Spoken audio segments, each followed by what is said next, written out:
నమస్తే, welcome to our channel. నేను ప్రియాంకరావు. మనం గత 2-3 రోజులుగా చూస్తున్నాం. సోషల్ మీడియా అంతా కూడా ఒకటే మాట, అంబటి రాంబాబు కాపు నేత అంబటి రాంబాబు. ఆయన మీద టీడీపీ కార్యకర్తలు దాడికి దిగారు, ఇంటికి నిప్పు పెట్టారు, ఆయన్ని హత్య చేసే ప్రయత్నాలు చేశారు. తర్వాత పేర్ని నాని గారు, తర్వాత మిథున్ రెడ్డి గారు ఒకరి తర్వాత ఒకరు మీడియా ముందుకు వచ్చి టీడీపీ అది చేశారు, టీడీపీ కార్యకర్తలు ఇది చేశారు అంటున్నారు. అసలు వీళ్ళు ఈ విధంగా రెచ్చిపోవడానికి, వీళ్ళు ఈ విధంగా ప్రవర్తించడానికి కారణం ఏంటి అనేది వాళ్ళు మాట్లాడట్లేదు. అంటే అంబటి రాంబాబు తప్పు చేశాడు, ముఖ్యమంత్రి స్థాయిలో ఉన్న వ్యక్తిని, తల్లిని ఈ విధంగా దూషిస్తాడు, మేము ఎన్నన్నా కానీ మీరు మా మీదకి దాడికి రాకూడదు అని వైసీపీ వాళ్ళు చెప్తున్నారా? అసలు వాళ్ళ తీరేంటి, వాళ్ళు ఏం చెప్పాలనుకుంటున్నారు అనేది ఒకసారి తెలుసుకుందాం. మనతో మాట్లాడడానికి ప్రముఖ పొలిటికల్ అనలిస్ట్ అంకమరావు గారు ఉన్నారు, ఆయన అడిగి తెలుసుకుందాం. నమస్కారం సార్. నమస్తే సార్. అంటే వైసీపీ వాళ్ళు ఎలాంటి భాష మాట్లాడతారు అనేది మనం ఈరోజు ప్రత్యేకంగా మాట్లాడాలనుకోవాల్సిన అవసరం లేదు. రీసెంట్ గా పేర్ని నాని కావచ్చు, జోగి రమేష్ గారు కావచ్చు, ఒకరి తర్వాత ఒకరు అనుచిత వ్యాఖ్యలు చేస్తూ బాడీ షేమింగ్ అని ఈ విధంగా ప్రవర్తిస్తూ వస్తున్నారు. కానీ అంబటి రాంబాబు గారు శృతి మించిపోయారు, హద్దులు దాటారు కాబట్టి ఈరోజు ఈ పరిస్థితి వచ్చిందని ఇంకొంతమంది అంటున్నారు. అయితే ఆయన మాట్లాడిన మాటలు తప్ప కాదా అని ఒక్కరు కూడా మీడియా ముందుకు వచ్చి మాట్లాడట్లా. కానీ వైసీపీ వాళ్ళందరూ చెప్తుంది ఏంటంటే మా మీద దాడి చేశారు, కార్యకర్తలు వచ్చారు, ఉసుగొలుపుతున్నారు టీడీపీ వాళ్ళందరూ పై వాళ్ళు అని చెప్పి అంటున్నారు. అసలు కార్యకర్తల్ని, నాయకుల్ని ఎవరు ఉసుగొలుపుతున్నారు, ఎందుకు ఈ విధంగా రెచ్చిపోతున్నారు వాళ్ళు? ఈ కూటమి ప్రభుత్వం అధికారంలోకి వచ్చిందో వాళ్ళ అధికారం మార్పిడి జరిగిద్దని వాళ్ళు ఊహించాల. మళ్ళీ జగన్ రెడ్డి అధికారంలోకి వస్తాడని చెప్పి వాళ్ళు భావించి చాలా ఘోరాలు చేశారు, నేరాలు చేశారు. అధికార మార్పిడి జరిగిన తర్వాత ఒక్కొక్క అంశాలన్నీ వీళ్ళు రాష్ట్రంలో జరిగినటువంటి నష్టాన్ని పూడ్చే క్రమంలో భాగంగా పెట్టుబడులు తీసుకొచ్చే దాంట్లో ముందుగా దానికి ప్రథమ తాంబూలం ఇచ్చేసి వీళ్ళ మీద చర్యలను కొంచెం ఆలస్యం చేశారు. అది వీళ్ళకి అలుసుగా ఈరోజు వాళ్ళు భావిస్తూ ఉన్నారు. ఎప్పుడైతే ఈ నెయ్యికి సంబంధించిన అంశం బయటకు వచ్చిందో చాలా రోజుల తర్వాత క్యాడర్ బయటకు వచ్చేసి చాలా చోట్ల ఫ్లెక్సీలు ఏర్పాటు చేశారు. ఫ్లెక్సీలు ఏర్పాటు చేసిన తర్వాత సిట్టు నివేదికను ఆధారంగా చేసుకొని వాళ్ళు అక్కడ పంది కొవ్వు లేదు అని వాళ్ళు ఇచ్చారని చెప్పని, అసలు నెయ్యే లేదు, నెయ్యి కానీ నెయ్యి లాంటి పదార్థాన్ని తయారు చేసి కెమికల్స్ ద్వారా వాళ్ళు ఏం చేశారో సిట్టు నివేదికలో సంపూర్ణంగా ఉన్న తర్వాత కూడా వాళ్ళు ఎదురుదాడికి ఎన్నుకుంటే వీళ్ళు సమన్వయంతో దాన్ని తిప్పికొట్టే విధంలో భాగంగా రాష్ట్ర వ్యాప్తంగా ఈ ఫ్లెక్సీలు ఏర్పాటు చేయించారు. ఇప్పుడు వాళ్ళకి ఏమీ తోచట్లేదు కాబట్టి రెచ్చగొట్టే కార్యక్రమాలని పేర్ని నానికి అప్పచెప్పారు. పేర్ని నాని చాలా వివాదాస్పద వ్యాఖ్యలు చేశాడు. దోషంలో చంద్రబాబు నాయుడు గారిని తిట్టకపోయినా నాలుక మీద వాతలు పెట్టాలన్నాడు. మరి భారతీయ జనతా పార్టీ మహిళని వంకాయ కోసినట్టు కొయ్సి ఉప్పు కారం పెట్టాలని చెప్పని మాట్లాడాడు. చాలా ఘోరంగా మాట్లాడాడు అతను. అయినా సరే ప్రభుత్వం తన పంచాన్ని చేసుకుంటూ వెళ్ళిపోతా ఉంది. ఇది లాభం లేదనుకొని ఈలోపు సిట్టు వాళ్ళ వివరాలన్నీ కూడా బయటకు వచ్చిన తర్వాత కూటమి ప్రభుత్వం ఎదురుదాడి చేయటం మొదలుపెట్టింది. ఎదురుదాడి అంటే వాస్తవాలు ప్రజలకు చెప్పే విషయంలో భాగంగా ఇది జరిగిందని చెప్పి వాళ్ళు చెప్పుకుంటూ ముందుకెళ్తానన్నారు. ఈ క్రమంలో ఇది లాభం లేదు, మనకి ఈ డోస్ చాలలేదు, మనమే దీంట్లో బూమరాంగ్ అయ్యాం కాబట్టి మనం ఎదురుదాడి చేయాలన్న ఉద్దేశంతో బూతుల పంచాంగాన్ని అంబటి రాంబాబుకి అప్పచెప్పారు. చంద్రబాబు నాయుడు గారు అంటే ఎవరన్నా కూడా వీళ్ళు పట్టించుకోవట్లేదు. చంద్రబాబు నాయుడు గారిని, లోకేష్ని, వాళ్ళ అమ్మగారిని తిట్టే కార్యక్రమం అప్పచెప్పాడు. వాళ్ళు ఎంత పకడ్బందీగా చేస్తున్నారంటే రెచ్చగొట్టే విధంగా మీరు చూడండి. సహజంగా ఏదన్నా ఉంటే బయట ఉన్న మీడియా వాళ్ళు తీస్తారు, ఎవరైనా దూరంగా ఉన్న వాళ్ళు వీడియోలు తీస్తారు. అతని కారులో ఎనకొండ వాళ్ళు అతను ఏం మాట్లాడాడో వీడియో తీసి విడుదల చేశారు. అంటే జనాన్ని ఏ విధంగా రెచ్చగొడుతున్నారు. అంతకు ముందు రోజు అక్కడికి వచ్చాడు. అతను ఉండేది సిద్ధార్థ నగర్. నేను గుంటూరు నాకు బాగా తెలుసు కాబట్టి, పక్క ఊరే కాబట్టి మాది. సిద్ధార్థ నగర్లో ఉంటాడు అతను. సిద్ధార్థ నగర్లో ఉండే అతను ఇక్కడికి వచ్చేసి ఫ్లెక్సీ ఏర్పాటు చేసింది అమరావతి రోడ్లో. అక్కడ 4 రోడ్ల కూడలి ఒక రకంగా చెప్పాలి అంటే, విజయవాడ నుంచి వచ్చేటప్పుడు కావచ్చు, అమరావతికి వెళ్ళాలంటే కావచ్చు, గుంటూరులో రావడానికి కావచ్చు, ఇన్నర్ రింగ్ రోడ్లోకి వెళ్ళడానికి కావచ్చు, అలాంటి చోట ఏర్పాటు చేస్తే ఇక్కడ అతను వెళ్ళి వీరంగం చేసి అంత వీరుడు సురుడు అయితే వెళ్ళినప్పుడే ఫ్లెక్సీని చించేయాలి కదా, అవును. చించేయాలా వద్దా? అవును. ఫ్లెక్సీని చించేయకుండా సమయం ఇచ్చేసి రేపు వస్తాను అంటే మీరు రెడీగా ఉండండి, మేము వస్తున్నాను, యుద్ధానికి సిద్ధంగా అండి అని చెప్పని రెచ్చగొట్టమే కదా. అంతే. రెచ్చగొట్టడానికి కార్యక్రమంలో భాగంగా అతను ఆ విధంగా ప్రవర్తిస్తే కార్యకర్తలు ఆ ఫ్లెక్సీ కాడ వాళ్ళు రెడీగా ఉన్నారు. అలాగే ఆయన వెంకటేశ్వర గుడికి వెళ్ళాడు ఆ రూట్లో. ఆ వెంకటేశ్వర గుడికి వెళ్ళినప్పుడు అక్కడ జరిగిన ఘర్షణలో భాగంగా అతని వాహనం మీద కానీ అతని మీద కానీ ఎవరు చేయి చేసుకోలేదు కదా. ఉహు.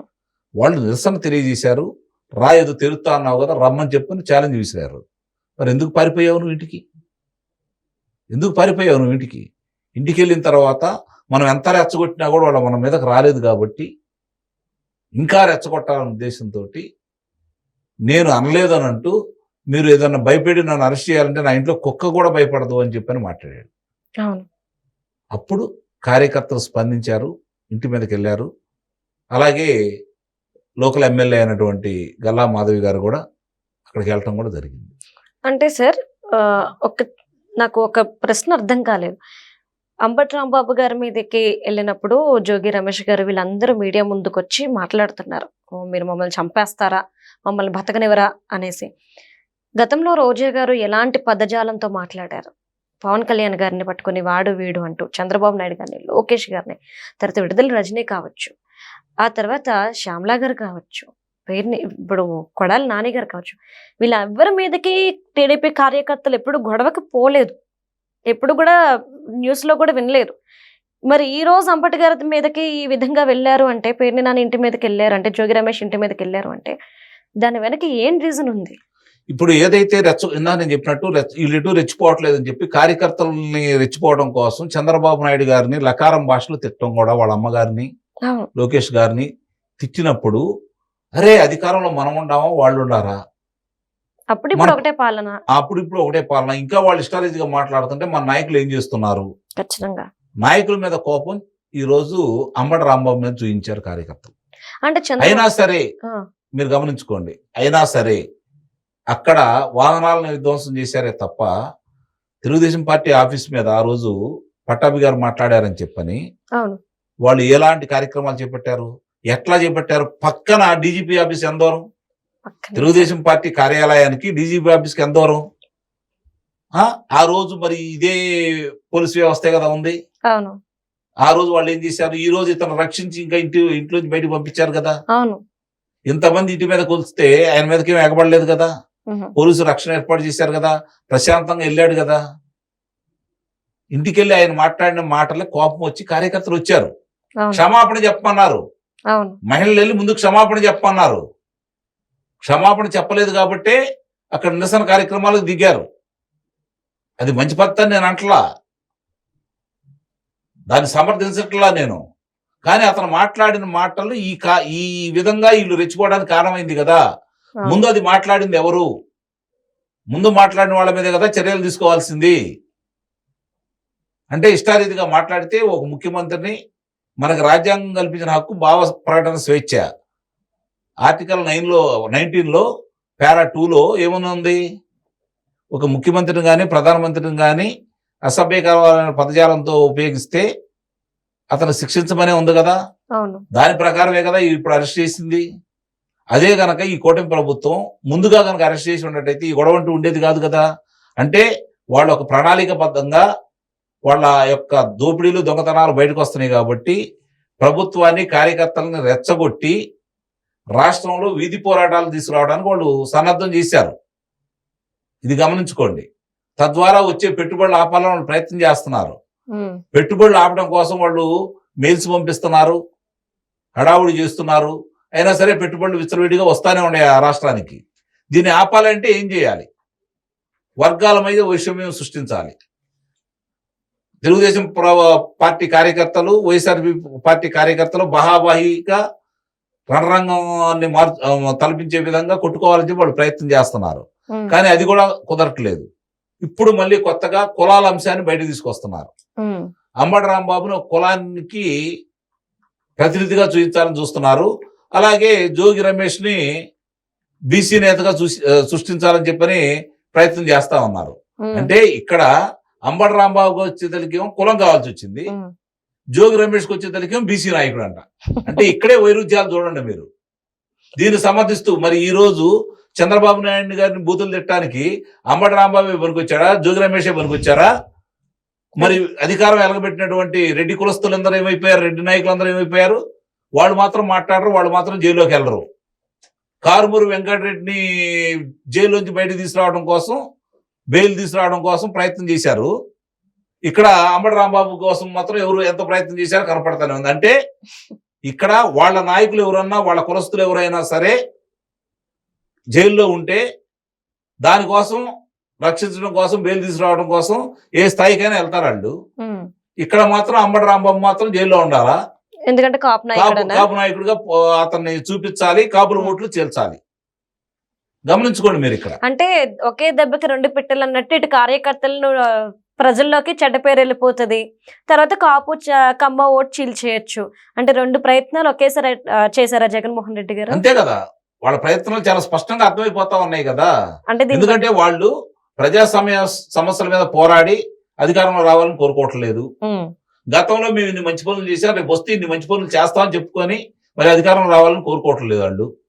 అధికారం కల్లా అనేది వాళ్ళకి అర్థమైపోయింది. మరి రాష్ట్రానికి పెట్టుబడులు వస్తే ఎట్లా? ఇప్పటికే మన దూరం చేశారు.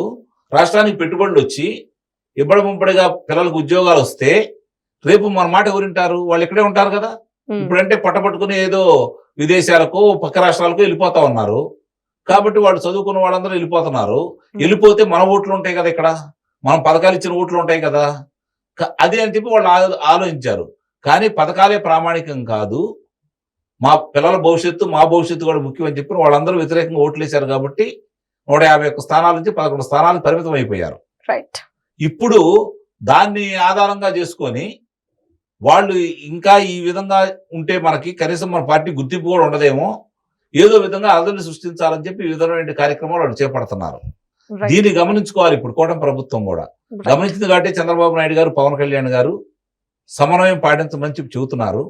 అది కార్యకర్తలు ఎప్పుడు సమన్వయం పాటిస్తారు?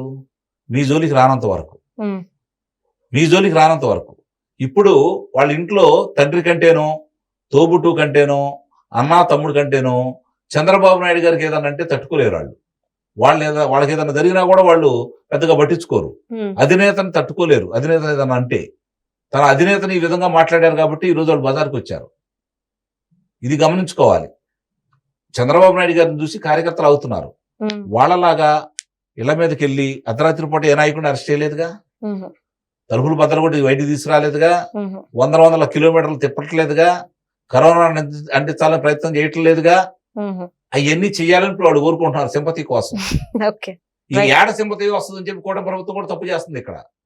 వాళ్ళు అట్లా అదుపులో తీసుకుంటే, వాళ్ళు చేసిన తప్పులు అందరిని అదుపులో తీసుకుంటే ఆడవాళ్ళైనా మగవాళ్ళైనా వాళ్ళ మీద ఏదో సింపతి వస్తుందని చెప్పి వీళ్ళు భావిస్తున్నారు.